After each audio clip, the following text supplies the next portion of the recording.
बड़ी खबर विपक्ष के अविश्वास प्रस्ताव से जुड़ी। लोकसभा में विपक्ष का अविश्वास प्रस्ताव गिर गया। सदन में जब वोटिंग हुई तो विपक्षी सांसद सदन में मौजूद नहीं थे।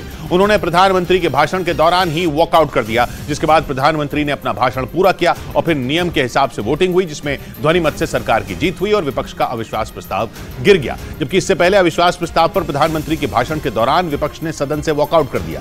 प्रधानमंत्री ने आखिरी दिन बहस में हिस्सा लिया और विपक्ष पर जोरदार निशाना साधा और दावा किया कि विपक्ष बिना किसी तैयारी के अविश्वास प्रस्ताव लाया। लेकिन प्रधानमंत्री के भाषण के दौरान ही विपक्ष ने सदन से वॉकआउट कर दिया, जिसकी वजह से प्रधानमंत्री बीच में बोलते बोलते रुक गए, क्योंकि जिस समय प्रधानमंत्री बोल रहे थे विपक्षी गठबंधन इंडिया के सांसद सदन से जाने लगे, जिसकी वजह से प्रधानमंत्री को थोड़े समय के लिए रुकना पड़ा। लेकिन वो ज्यादा नहीं रुके और उन्होंने विपक्ष के सदन से वॉकआउट के दौरान ही बोलना शुरू कर दिया और विपक्षी सांसदों पर चर्चा से भागने का आरोप लगाया। शब्द बोलो, भाग जाओ, कूड़ा कचरा फेंको, भाग जाओ, झूठ फैलाओ, भाग जाओ। यही जिनका खेल है। ये देश इनसे अपेक्षा ज्यादा नहीं कर सकता। यही नहीं, प्रधानमंत्री ने आरोप लगाया कि विपक्ष कभी मणिपुर पर चर्चा चाहता ही नहीं था। उन्होंने अमित शाह के एक दिन पहले दिए गए भाषण का जिक्र किया और विपक्ष पर मणिपुर मुद्दे पर सियासत करने और झूठ फैलाने का आरोप लगाया। तो अकेले मणिपुर विषय पर विस्तार से चर्चा हो सकती थी, हर पहलू पर चर्चा हो सकती थी और उनको भी बहुत कुछ कहने का मौका मिल सकता था, लेकिन उनको चर्चा में रस नहीं था। और कल अमित भाई ने विस्तार से इस विषय की चीजें जब रखी तो देश को भी आश्चर्य हुआ है कि लोग इतना झूठ फैला सकते हैं, ऐसे ऐसे पाप करके गए हैं लोग। वहीं प्रधानमंत्री ने मणिपुर के मुद्दे पर अपनी सरकार की मंशा साफ करते हुए ये कहा कि उनकी सरकार चर्चा के लिए हमेशा तैयार थी। उन्होंने पिछले कुछ दिनों में सरकार की ओर से की गई चर्चा की कोशिशों का जिक्र करते हुए विपक्ष को आड़े हाथ लिया। हमने कहा था अकेले मणिपुर के लिए आओ, चर्चा करो। गृह मंत्री जी ने चिट्ठी लिख करके कहा था, उनके विभाग से जुड़ा विषय था, लेकिन साहस नहीं था, इरादा नहीं था और पेट में पाप था, दर्द पेट में हो रहा था और फोड़ रहे थे सर। इसका यह परिणाम था। वहीं अविश्वास प्रस्ताव पर चर्चा के दौरान प्रधानमंत्री ने मणिपुर में हिंसा पीड़ित महिलाओं को न्याय दिलाने का भरोसा दिया। मणिपुर के वायरल वीडियो के मामले के बाद विपक्ष लगातार सदन में यह मुद्दा उठा रहा था। प्रधानमंत्री ने उसी मामले का जिक्र किया और दोषियों को कड़ी सजा देने का भरोसा दिया। महिलाओं के साथ गंभीर अपराध हुआ और ये अपराध अक्षम्य है और दोषियों को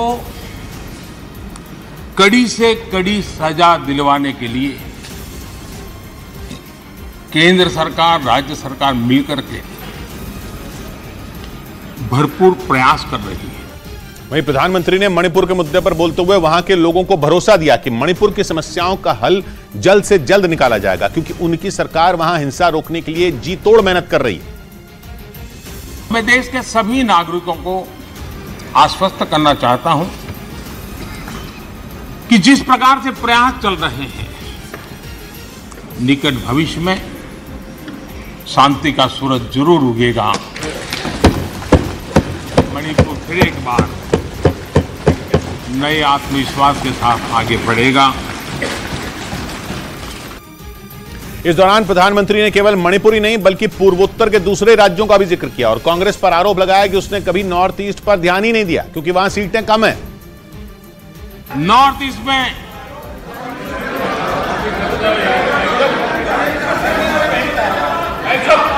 उनकी कोशिश रही कि जहां पर एक्का दुक्का सीटें होती थी वो इलाके उनके लिए स्वीकार्य नहीं थे, वो इलाके उनको मंजूर नहीं थे, उनकी तरफ उनका ध्यान नहीं था, उनको देश के नागरिक के रीते उनकी कोई संवेदना नहीं थी।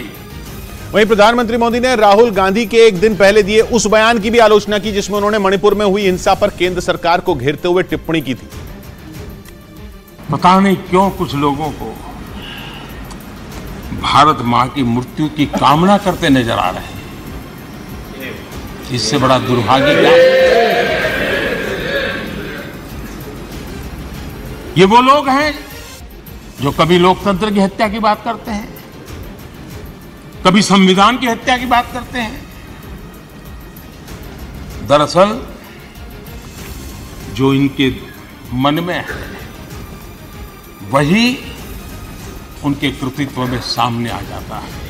वहीं अपने भाषण में प्रधानमंत्री विपक्षी गठबंधन इंडिया का जिक्र करना नहीं भूले। उन्होंने यूपीए को खत्म करने के फैसले पर तंज कसा, क्योंकि बेंगलुरु में हुई बैठक में ही विपक्ष के नए गठबंधन का नाम पड़ा, जिसमें कांग्रेस समेत कई ऐसी पार्टियां शामिल हैं जो पहले एक दूसरे की विरोधी हुआ करती थी।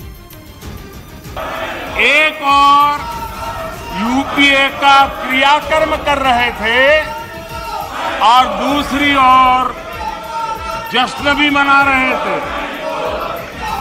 और जश्न भी किस बात का? खंडहर पर नया प्लास्टर लगाने का। आप जश्न मना रहे थे खंडहर पर नया प्लास्टर लगाने का। इससे पहले अविश्वास प्रस्ताव पर चर्चा के आखिरी दिन प्रधानमंत्री ने संसद में जोरदार भाषण दिया और विपक्ष के आरोपों का चुन चुन कर जवाब दिया। यही नहीं, उन्होंने अविश्वास प्रस्ताव पेश करने वाले विपक्ष को आड़े हाथ लेते हुए उनके सदन में चर्चा के अंदाज पर तंज कस दिया। प्रधानमंत्री ने विपक्षी एकता पर तो उंगली उठाई, मजाकिया अंदाज में बहस के दौरान विपक्षी सांसदों के भाषण पर भी चुटकी ले डाली। अपने कट्टर भ्रष्ट साथी उनकी शर्त पर मजबूर होकर के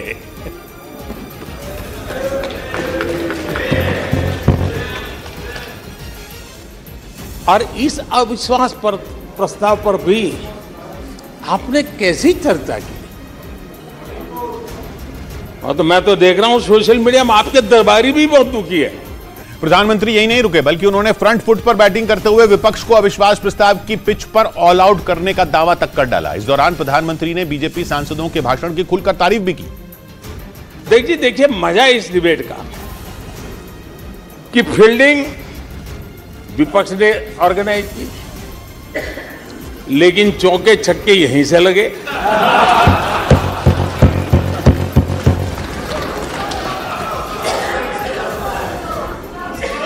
और विपक्ष नो कॉन्फिडेंस मोशन पे नो बॉल नो बॉल पर ही करता आगे चलता जा रहा है।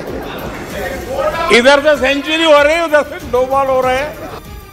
वहीं प्रधानमंत्री ने विपक्ष पर निशाना साधते हुए उसकी तैयारियों पर भी चुटकी ली। उन्होंने 2018 के अविश्वास प्रस्ताव का जिक्र करते हुए विपक्ष पर तंज कसा। तैयारी करके क्यों नहीं आते जी? थोड़ी मेहनत कीजिए। और मैंने 5 साल दिया आपको मेहनत करने के लिए। 18 में कहा था कि 23 में आप आना, जरूर आना। 5 साल भी नहीं कर पाए आप लोग। क्या हाल है आप लोगों का, क्या दारिद्र्य है। यही नहीं, 2018 की तरह प्रधानमंत्री ने इस बार भी विपक्ष को अगले अविश्वास प्रस्ताव की तैयारियों की नसीहत दी। या यूं कहे कि उन्होंने 2024 में जीत का दावा कर दिया, क्योंकि उन्होंने उम्मीद जताई कि 2028 में अविश्वास प्रस्ताव आने के वक्त भारत दुनिया की 3 सबसे बड़ी अर्थव्यवस्थाओं में एक होगा। देश का विश्वास है कि 2028 में आप जब अविश्वास प्रस्ताव लेके आएंगे तब ये देश पहले 3 में होगा। ये देश का विश्वास है।